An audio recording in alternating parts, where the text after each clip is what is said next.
at this point. Team Mighty Raju successful in getting that early compound and getting those early weapons to work with. For sure, they're going to pressurize Team Revolution, but the fact that they've successfully fallen back from that region and gotten compounds for them to work with is a good news for them. I don't think that's going to lead them to early elimination. I mean, the fact that you get to face Mighty Raju in that early skirmish with no weapons whatsoever is not a good sign for sure. But this time around, Team Godel, they've got the first kill, the first blood of this map. I'm not sure who it was. I didn't pay attention to the kill feed, but this time around, it looks like Team Godel, they're here to make a statement. Yeah, and you did mention Mighty Raju, a team that's won Booyahs in the Free Fire City Open, not having the best start to the City Play-ins. This is their last chance, Salty, to qualify for that national finals that everybody's going to have their eye towards. So they better make it to the top 6, and Kalahari better be good for them. For now, though, it's going to be an ideal start for this initiation from the side of MBG Titans onto the side of Assassin Clutch Gods. Uncle, he's going to push the line. Nobody to contest whatsoever. A free kill point goes in his pocket. That is going to be MBG not only taking that man advantage, but are going to be discovered. So they are loud and heard. It's only a question of time as to whether Team Revolution even wants to try and give a retaliation to this fight. They're in not really a position where they want to contest this early, right? They're going to wait for a couple of circles where teams rotate into their position and they can keep their elevation to good use then. Yeah.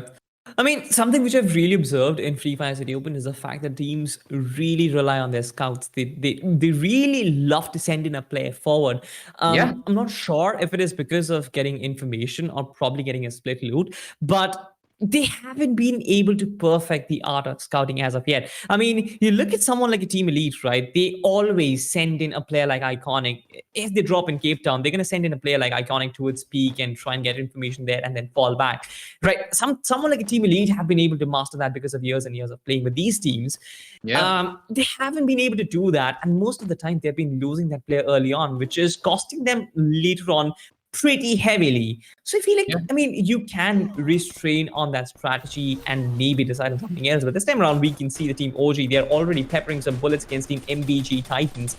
And this is going to be a pretty much an open fight. I believe not a single opening has been taken out as of yet. But Team MBG, they are sort of pinned down all 4 players in a single pocket, and Team OG from different directions, they're trying to pressurize them, trying to close in the distance, and then try and take the fight to them. What do you think is going to happen, OG? I mean, for Old Generation, this is a very important fight because they're all the way in the back of the midfield, right? This is a very important start for a very crucial map of Kalahari if it's going to be theirs. For now, though, MBG Titans have been looking hot throughout the day, like you said, and they look to continue on that spree. And for now, they've held off the split approach, Salty.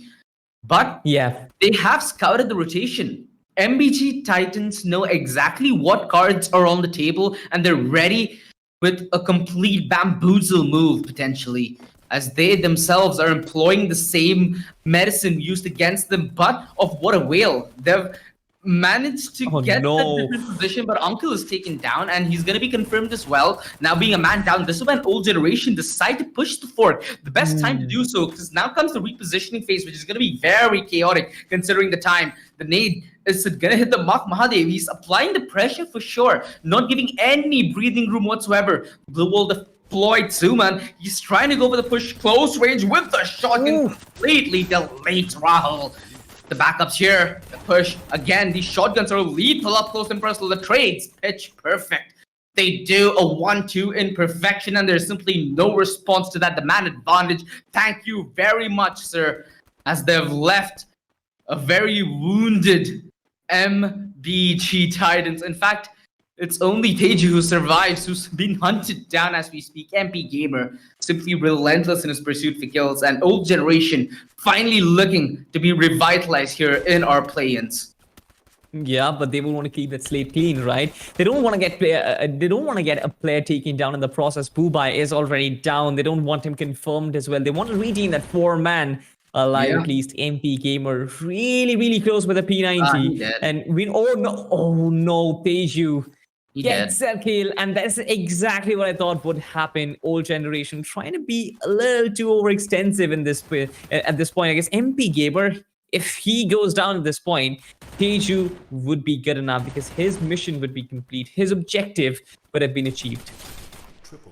Essentially to try and weaken your adversaries, right? Potentially Yeah. hope another shark come their way. So, I mean, being that three-man roster does hamper their ability a little bit, but if they play that rotation game smart, if they're able to potentially get into an maybe early refinery circle, you still do see possibilities, right? It's not completely undoable. Although they will have AY Esports, GXF, and CNQ on their way. That's going to be quite a heated area of the circle they're going to be rotating into. You just got to have that feeling in the back of your head that they're just walking into their grave, right? At every step they go inside the circle.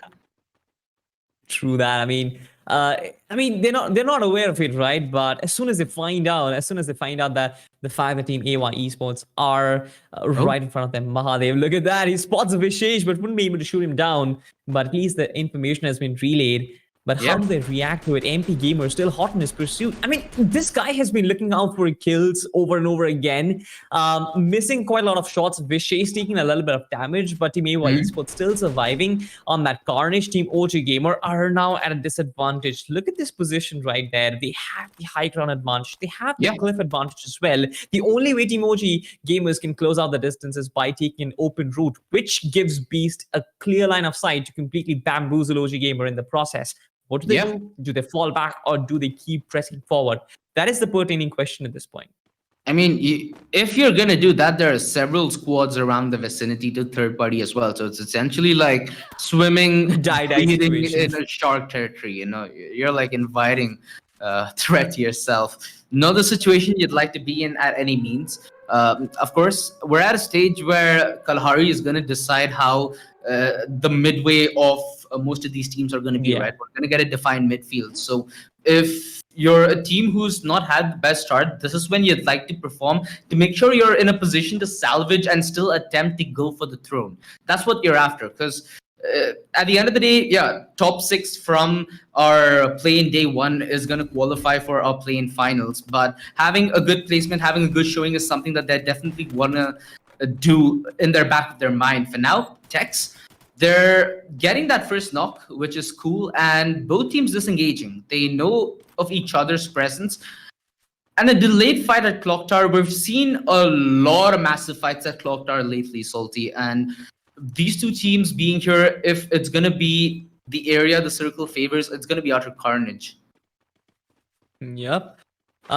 Talk about Team Conquerors right now. They have Team PTR right in front of them, right at the top of the tower, which can be a bit precarious for them to deal with. Of course, look at this. MP Gamer has been peppered with bullets. Playboy from the behind. I mean, that kind of sounds awkward, but Suman has been taken down as well. Mafia will get the knock for himself. Jarvis keeping up the pressure, and that is how Team Old Generation are going to bite the dust out of nowhere. Team GXF, they come in and they completely wipe out Team Old Generations. But oh wait, I can see bullets, I can hear gunfires.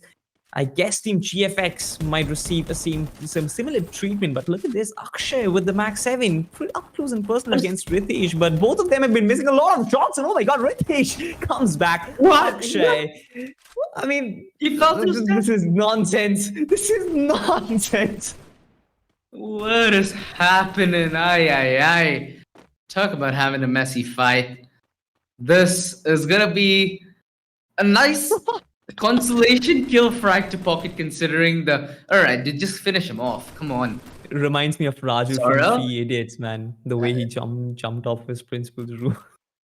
We don't go there. That is tragedy. This is comedy. There's a huge difference. There's a huge difference. True, absolutely. At least I hope this is comedy and not tragedy, or else I'd be in a bad spot.